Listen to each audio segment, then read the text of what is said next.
Kumusta mga brad? Isa nga po sa pinakakilalang motor pagdating sa 100 to 125cc category, Honda Wave yan brad. Itong motor na ito, legendary din talaga. Matibay ang makina, matipid sa gasolina, at higit sa lahat, hindi ganoon kamahal. Pero bukod nga po sa brand na ito, meron pa isang motor na kasing katulad niya na matagal na rin po nag-i-exist dito sa Pilipinas. Kaso lang yung iba, hindi pa rin gaanong aware sa motor na ito. Kasi sabi nila, yan daw ay made in China.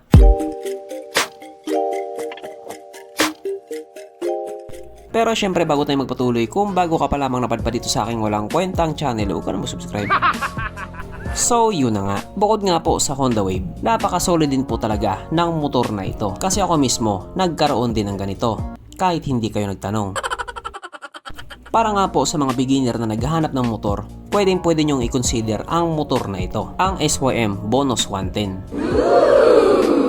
Sa mga hindi nga po nakakalamang, SYM po ay hindi po made in China. Although kiniklaim ng China na sa kanila ang Taiwan, still magkaiba pa din sila pagdating sa quality. SYM nang ibig nga pong sabihin Sanyang Motors na na-establish nga po noong 1954 sa Hsinchu, Taiwan or Hsinchu, Taiwan. Magkaiba po ang quality niya doon sa mga brand na nanggaling mismo sa mainland China. At iilan nga po sa mga brand na yon nandito na rin sa Pilipinas. Alam nyo na siguro kung ano yung motor na tinutukoy ko or brand na tinutukoy ko. Yung quality nga po sa motor na ito talagang maihahambing mo doon sa Honda Wave. Hindi po yan kwento-kwento brad kasi dati na rin po ako may Honda Wave at nagkaroon din po ako ng SYM Bonus 110. Alam ko hindi na naman kayo nagtanong. Para nga po sa akin yung quality nilang dalawa halos magkaparehas lang talaga. Parehas maganda, parehas matibay, parehas matipid sa gasolina at parehas kaya kang dalhin kahit saan ka man magpunta. Kaya dahil dyan, pag-usapan na lamang natin kung ano ba meron sa motor na ito at kung gaano nga ba talaga siya kaganda. So ito nga po ang SYM Bonus 110 na mayroong 108 cubic centimeter engine displacement, 4-stroke single cylinder, single overhead cam with 2 valves, carburetor type, at ito po ay naka-air cooled pa din. Panis yan sa Honda Click 125.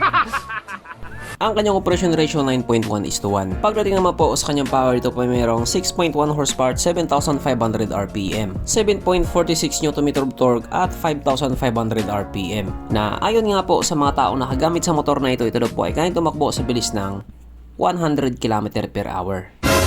Pero sa ibang bansa, 95 kph na talaga yung top speed niya. Aba, syempre, ibang usapan na kapag Pinoy na nakasampa.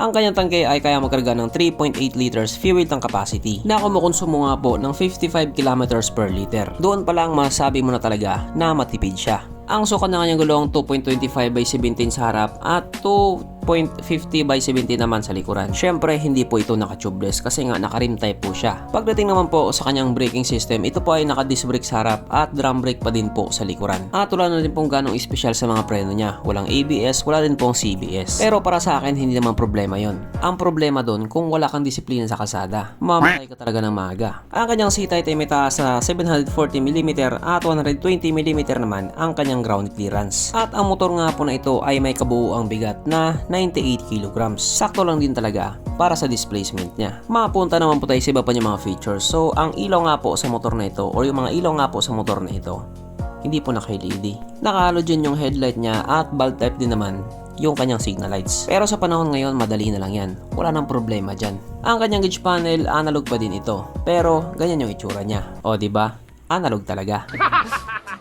Yung kanyang susian, susi pa din siya. Ano ang na-expect mo brad? Naka-smart key system.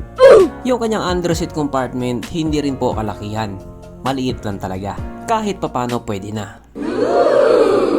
Pero ito, pwede talaga. Sapagkat nandito na nga po tayo sa exciting na part, ang kanyang mga suspension. So sa harapang bahagi nga po, ito ay ginamitan ng ordinary telescopic. At sa likuran, ito po ay gumagamit ng dual shock absorber.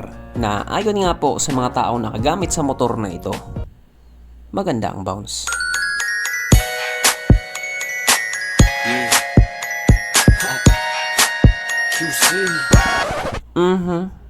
Panigurado. Wala na namang nalungkot. At dahil wala nga po nalungkot, alamin na po natin kung present nga ba sa motor na ito yung tatlong pinaka-importanting features. So, una na nga po dito ang kanyang lagayan ng stallion at kitang-kita naman mga brad. Wala siyang ganun.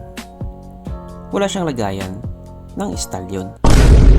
Pangalawa, wala din po siyang sabitan ng pulutan. At oras na nga po para sa ating Red Horse check ang pinaka-importanting feature sa isang motor.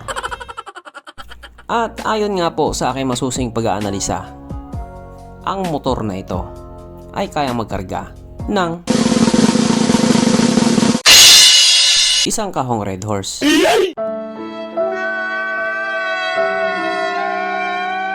So therefore ang motor na ito, ayoko na lang magtok. Regarding naman po sa presyo niya, ito po ay nagkakalaga ng 54,300 pesos. Presyong hindi masakit sa bulsa, abot kaya. Kaya kung sakali naghahanap ka ng motor na mapagkakatiwalaan, baka ito na yung motor para sa'yo. So hanggang dito na lang muna mga brad. Kung may gusto kong sabihin or gustong idagdag doon sa mga sinabi ko, mag-comment ka na lamang sa baba. Okay, bye!